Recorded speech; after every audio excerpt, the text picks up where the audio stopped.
Why aren't you recording? Oh, you are. Okay.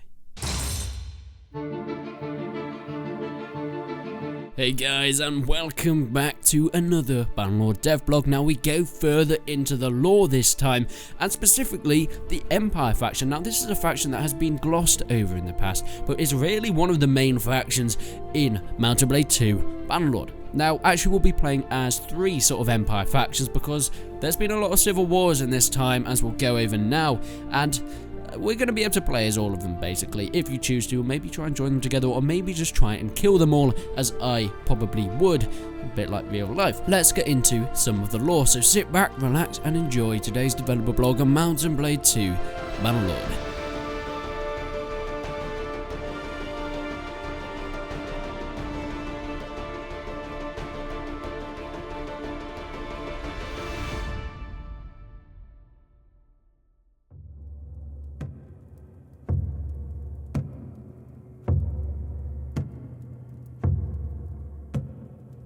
1,000 years ago, the Enquiries were one of a dozen tribes. They had no kings, and ever since the hero Acheron slew the tyrant Cypagos, the institution of the monarchy was banned.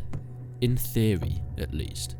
These tribes were, if you picture the British tribes of ancient Britain, the Brigantes or the Caledoni or the Iceni, they were very much separate from each other. They didn't particularly like each other, but they maybe would work together sometimes if there was a bigger threat. For example, the Roman invasion of Britain. Yes, some of them did turn over to the side of the Romans, but there were things like the Iceni revolt of Boudica, where she got some surrounding tribes to work together to try and take out, which were eventually crushed in the Battle of Mons Glatis, but nonetheless these guys were very much divided tribes of their time. The Enquiries, though, they began to spread outward. They decided to make a bit of a name for themselves, and as they did so, their political traditions, which were never really written down or set in stone, sort of began to change a little bit. There were more battles, there were more conquerings, and a bigger threat to other tribes in the land as time went on. They wanted to make sure they were the tribe that took everyone else out. They didn't want to be the small, weak tribe, they wanted to be the last tribe standing. Now these guys had emperors, but with their ever-expanding ideals, they moved a lot around. Their capitals changed from place to place, their emperors camped from place to place, and this made finding an heir a little bit trickier. But 20 years ago, a general named Arinikos donned this purple mantle worn by the emperors. He had a great military record. He was known for winning battles. His diligence in rooting out corrupt and inefficient magistrates and the confidence he could inspire with a single speech made him a popular ruler. He was loved by not only the people, but the landlords, the senate, everyone around him. He was the perfect candidate.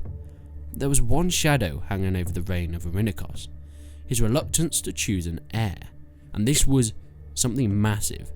If the emperor could not choose an heir, there could be issues, and this is what it comes on to. It was thought he was casting around for someone who grasped his vision, but he never really found one. Normally, in these tribes, the emperors looked for three places for the successors.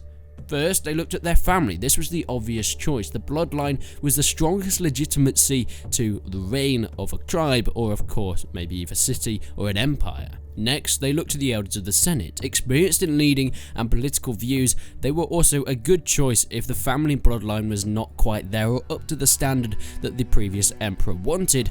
And finally, the upper ranks of the army. Known for their military strength and tradition, these guys would be loyal to their country, but of course, the right officer had to be chosen. His one child, Ira, was a daughter though. But Ira had a wild and irreverent streak, and this was not a quality that Arinikos really wanted in his successor. But he had to make a decision fast. Time was running out, and Arinikos was getting older. He needed to make this decision for his heir, and he needed to do it soon. Now later, after a successful campaign, he went back to his chambers. He asked for some time alone in order to nurse a splitting headache that he had. But when a guard came to check on him a few hours later, he was lying dead in the pool of his own blood. There was much distress after this, and many people tried to step up to become the emperor, but the most prominent on itself is his wife, Regia. She took the mantle as empress and vowed to take revenge on the unknown murderers of her husband. Yet this did not sit well with others.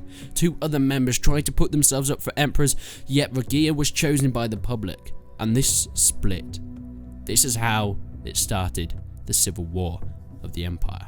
Now, of course, the Empire is the last faction that we're going to be looking at. This is going to be split into two parts. So this first one is more about the lore. The next one is more about troops and how you can use them and what kind of weapons and things you can expect for. Of course, we know it's based more around Greece and Rome, or their medieval successor, the Byzantians. During this time, the rules of becoming emperor were never set in stone, and this lends itself greatly to the game. There were many ways for the player to become the emperor, to don on that purple robe and become the successor. Now, I actually am starting to really like these developer blogs talking into lore, and it's amazing how Tailwars have come up with this whole lore surrounding Calradia. It's so in-depth and great, and it feels real. It has this historical tinge to it, as of course it's all based on some sort of historical characters in the past. But thank you guys for watching. Make sure you support me on Patreon if you would wish to do so. But until then, I will see you in the next one.